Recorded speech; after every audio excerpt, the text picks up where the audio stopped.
सितंबर 2025 आपके लिए कैसा रहने वाला है? हर एक व्यक्ति की जिज्ञासा होती है, जैसे कोई नया महीना शुरू होता है वो जानना चाहते हैं कि नौ ग्रह इस महीने में हमारे लिए कब शुभ रहेंगे, कब अशुभ रहेंगे।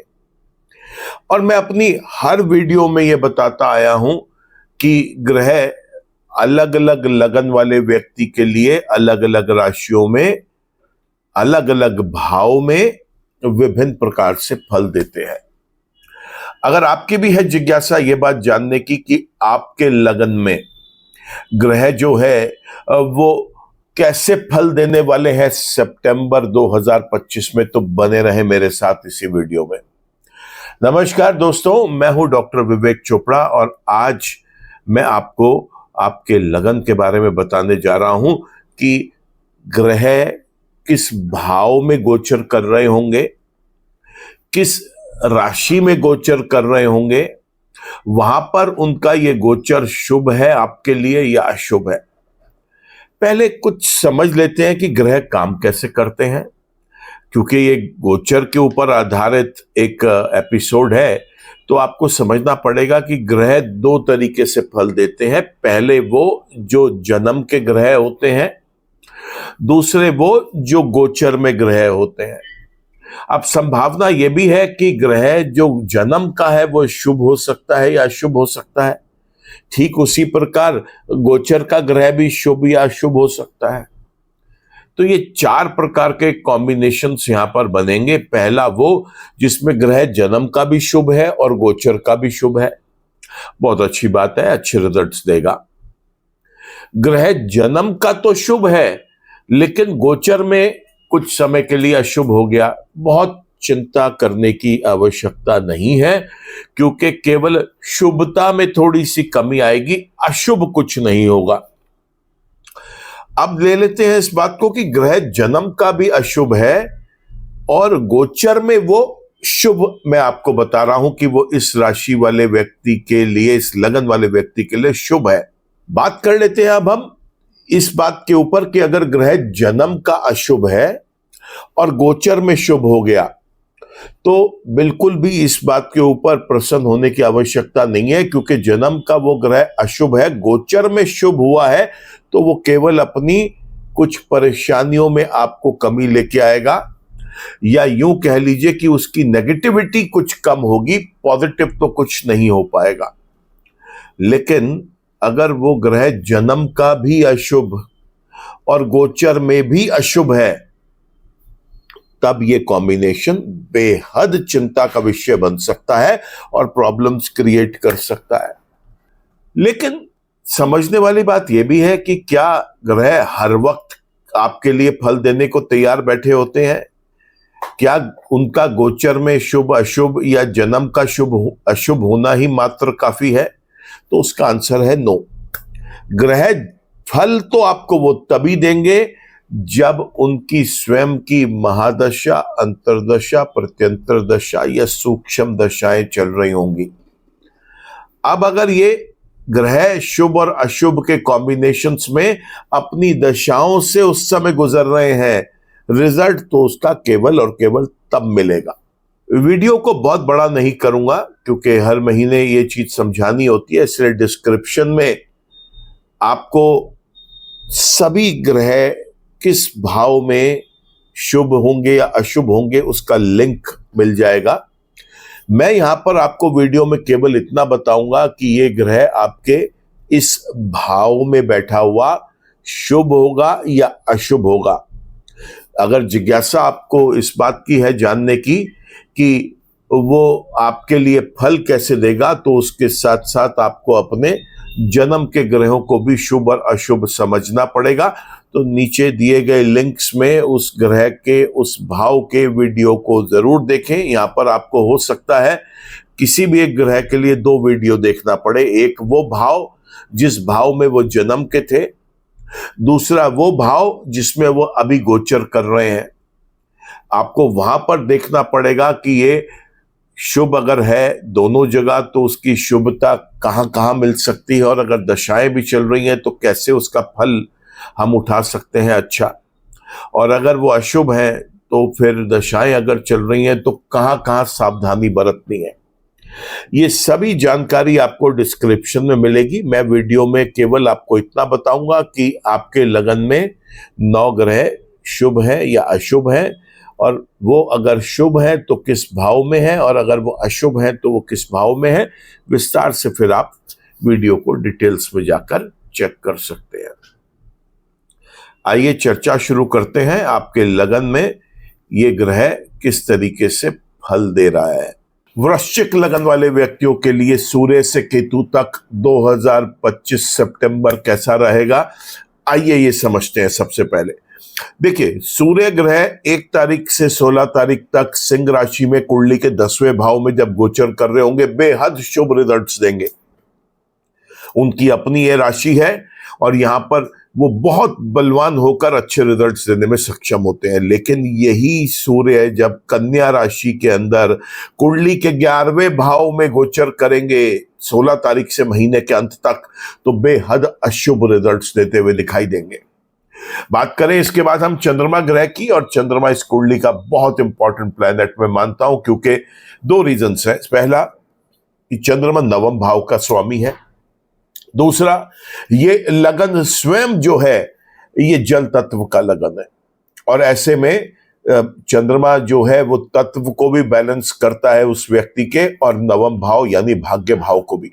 लेकिन चंद्रमा के साथ जो सबसे बड़ा एक इश्यू है वो ये है कि वो इतना फास्ट मूविंग प्लेनेट है कि हर 2.5 दिन में लगभग वो अपनी एक राशि परिवर्तन कर लेते हैं, और इसीलिए 1 महीने में एक बार आपको पूर्णिमा और 1 महीने में एक बार आप अमावस्या देखते हैं। चंद्रमा को ट्रैक करना किसी एक आम इंसान के लिए वैसे भी पॉसिबल नहीं है, क्योंकि वो किसी राशि में शुभ और किसी में अशुभ रिजल्ट्स दे रहे होंगे। ऐसे में चंद्रमा के उपाय करना बहुत जरूरी हो जाता है, और यही एक रीजन है कि इस मॉडर्न वर्ल्ड में जब लोग stress, depression, anxiety, insomnia, sleep disorder जैसी चीजों से लड़ रहे हैं, तो उसके पीछे बेहद जरूरी समझना यह है कि चंद्रमा का ही हाथ है। और चंद्रमा को कंट्रोल करने के लिए ऐसे समय में जब वो अब नेगेटिव है और उनकी पावर्स में और एनहांसमेंट हो जिस वक्त वो पॉजिटिव है, उसके लिए सरल उपाय आपको बता रहा हूं। एक तो आप इसमें चंद्रमा के मंत्र जप जरूर करें, शिव के मंत्र जप करें, शिवलिंग पर दूध और जल जाकर चढ़ाएं। संभव हो सकता है तो किसी सोमवार के दिन रुद्राभिषेक करें। साथ ही साथ संध्या के समय, शाम के समय जब सूर्य छिप जाता है और थोड़ा सा अंधेरा छाने लग जाता है, ऐसे समय में आपको चाहिए कि आप चावल, चीनी, दूध, बर्फी, कोई भी खाने पीने की वस्तु, खीर, कुछ भी सामग्री किसी गरीब वृद्ध औरत को दें।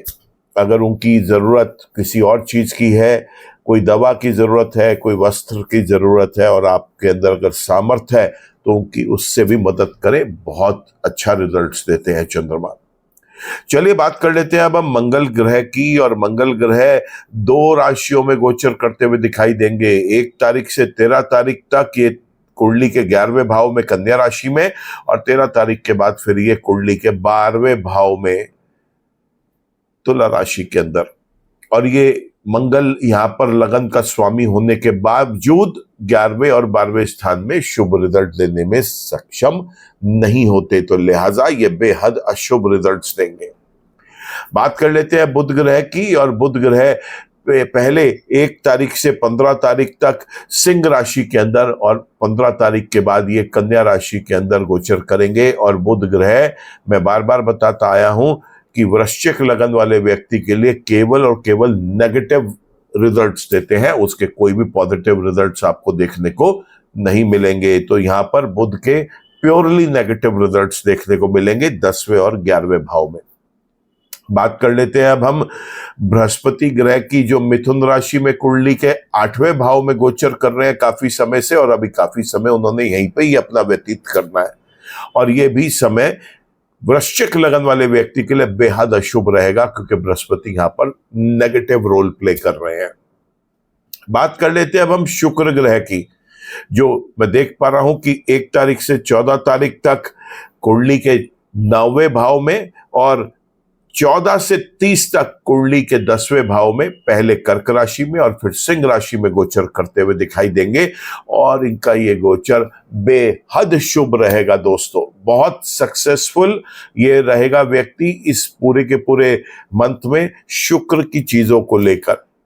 बात करते हैं शनि के लिए, तो शनि कुंडली के 5वें भाव में मीन राशि में गोचर कर रहे हैं और उनका ये गोचर बेहद शुभ रहेगा। राहु की अगर चर्चा कर ले तो राहु कुंडली के 4थे भाव में कुंभ राशि में गोचर कर रहे हैं और उनका भी ये गोचर बेहद शुभ रहने वाला है। और आखिर में बात करते हैं हम केतु ग्रह की।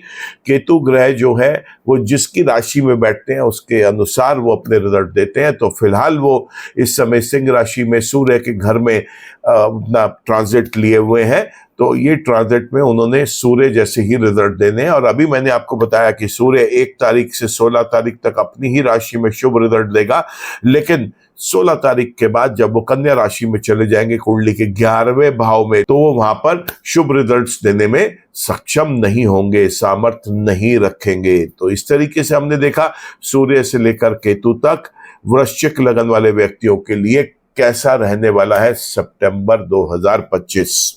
तो इस तरीके से आपने देखा कि सितंबर 2025 में ग्रह आपके लिए कैसे फल देंगे, शुभ हैं अशुभ हैं।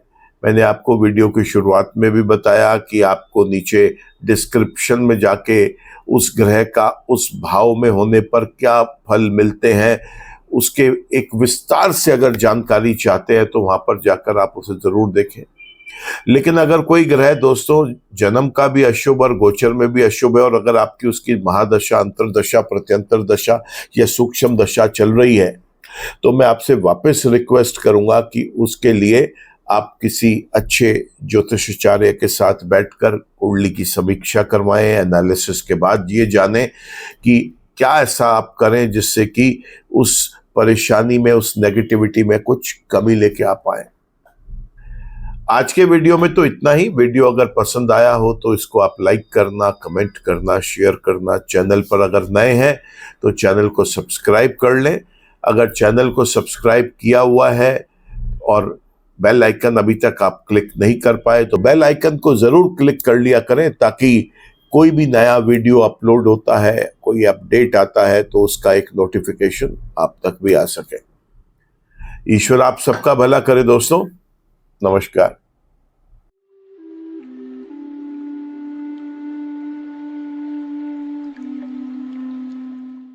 जीवन की सभी प्रकार की व्यक्तिगत, पारिवारिक और व्यावसायिक समस्याओं के समाधान के लिए तुरंत संपर्क करें। डॉक्टर विवेक चोपड़ा, पीएचडी, गोल्ड मेडलिस्ट, विश्व विख्यात ज्योतिषाचार्य एवं वास्तु एक्सपर्ट। कॉल अथवा व्हाट्सएप करें 9311131069 9212431069।